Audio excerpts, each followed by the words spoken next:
Hello, everyone. This is Charlie Brown, the admin of the MichaelIcebergMusic.com website. And once again, we have with us Michael Iceberg for another Ask Michael. Hi, Michael. Hi, Charlie.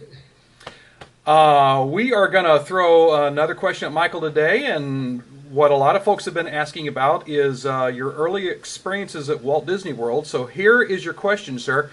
Tell us about the times right when you were first hired, when you first got in there, how they showed you around, what they expected of you, what the first few weeks were like, getting in there and setting up with the machine and all that. Tell us about your beginnings at Walt Disney World in Florida.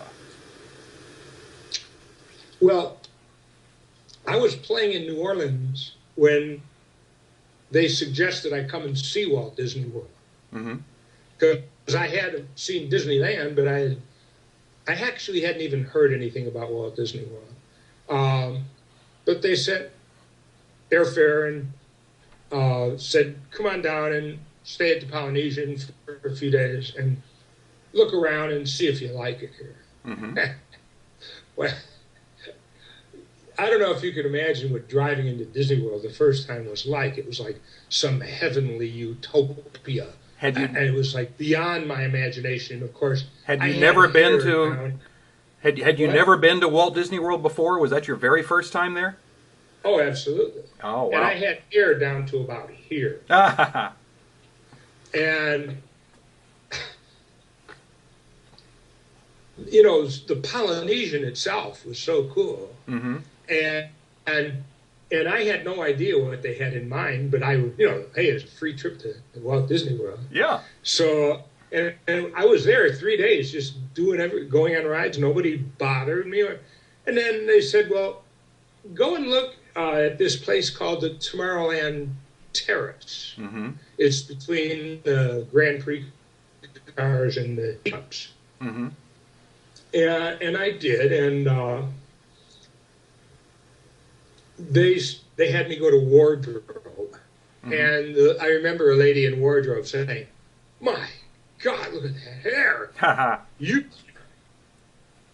you can't work here like that." And I said, "Oh, well, what would you like me to do?" She said, "Well, cut it." I said, "Okay." And in any case, they gave me a 3-week contract, John. Yeah. To come down there and set it all up. And they picked the starting date of July 4th, 1976, which was the sesquicentennial, you may remember, where they did a major production over the lake, right in front of the Magic Kingdom, with guys flying around with ultralights, setting off fireworks and boats, and it was an amazing spectacular going on the very day I got there. And by the way, I got there a few days early, and I had a Dodge Caravan with, and they had me drive it in the tunnels right into the terrace. Yeah. Except it was too tall, and all of a sudden they got stuck right underneath the terrace, right in the tunnels, stuck, and. And there must have been about 10 technicians, you know, kind of waving me on, come on, you know, and I was, you know, driving, and it was like they kept saying, come on. And all of a sudden I heard the roof scraping, and it was stuck solid. And what they did about it, I guess they must have deflated the tire to get it out of there. But I didn't know anything about a stage on an elevator or any of that stuff. Yeah. And I don't know if that was when they gave me a dressing room or not, but I think they did. That little dressing room that you have a picture of. Yeah. It was really close to the kitchen underneath there. Were you ever there? Yes. Were you ever in there? Well, it was on the lower, but it was below the kitchen. So there was an employee break room nearby, and it was also where all the other musicians, they had their break room, but mine was a separate little dressing room right there. Right. And after I was to play for 3 weeks, and in those that I just played, there was no show. Mm-hmm. I didn't have a Michael Iceberg show of any kind. Uh-huh. And at the end of the 3 weeks, I didn't know if they wanted me to go away or what they wanted, because they never talked. Nobody there talked to me. I mean, so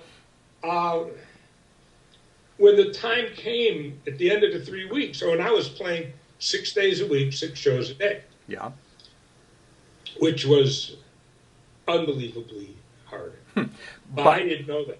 Let me ask you this. By that point, had you kind of developed a regular show over those weeks, or you were just still kind of making it up as you go along?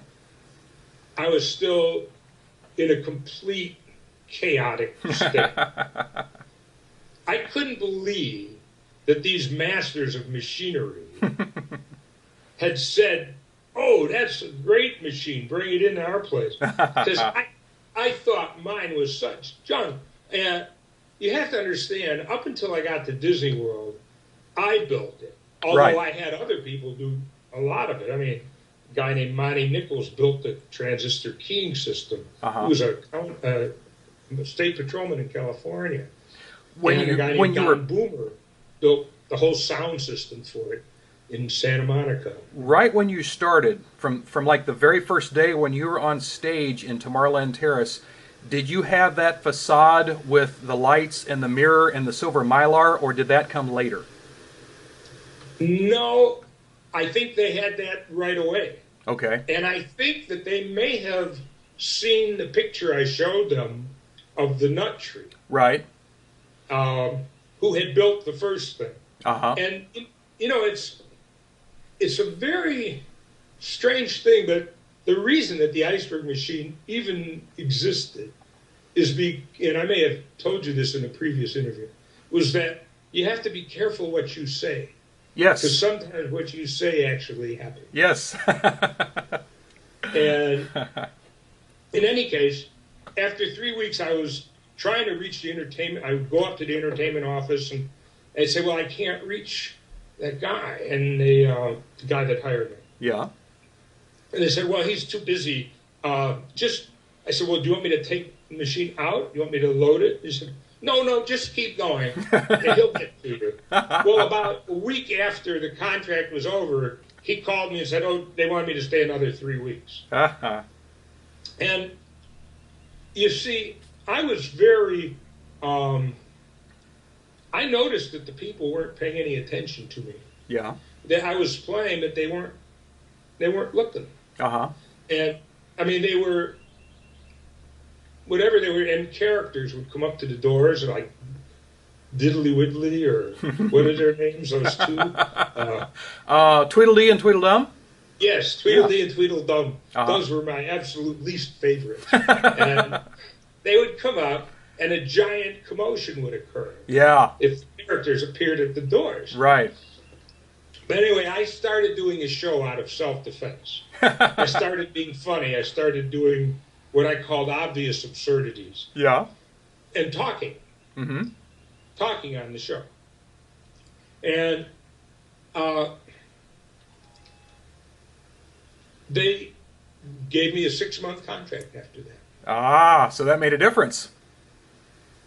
Well, yes. I think they saw the audience reaction had changed. Well, they were really happy with the audience reaction. I wasn't. Yeah. But I really didn't know what they expected or what they wanted. Uh-huh. And they never told me. So the show just developed as it developed. Yeah. And they never gave me any input, and they never asked me to not. There was nothing I did that they didn't want me to do, but I know that I didn't play a lot of my own music because I knew that if you don't play what's familiar to people, that, in fact, that what I was writing to you about. Uh-huh. I think it's sort of a discipline for people to hear new music. Yeah. And I was probably wrong about that. What it Michael's was probably a mistake I made. Folks, what Michael's referencing there is his next blog entry, which we will probably post right about the same time we put this video up. So it'll be up there soon, I promise. Well, you know, being at Disney World and playing was like the most magical, wonderful thing I'd ever seen. Mm-hmm. I was just blown away, Charlie. Just completely enthralled that I could be doing that. Well, Michael, I think what you ended up with there was about the best possible mix for the venue you were in. You incorporated a lot of very familiar Disney tunes with popular music of the time, and I think it was a great mix because the audience just always seemed to react so nicely to it. I remember all the shows that I would sit in on and watch, and sometimes part of the fun for me was to just turn and look around in the audience and watch the audience watch you.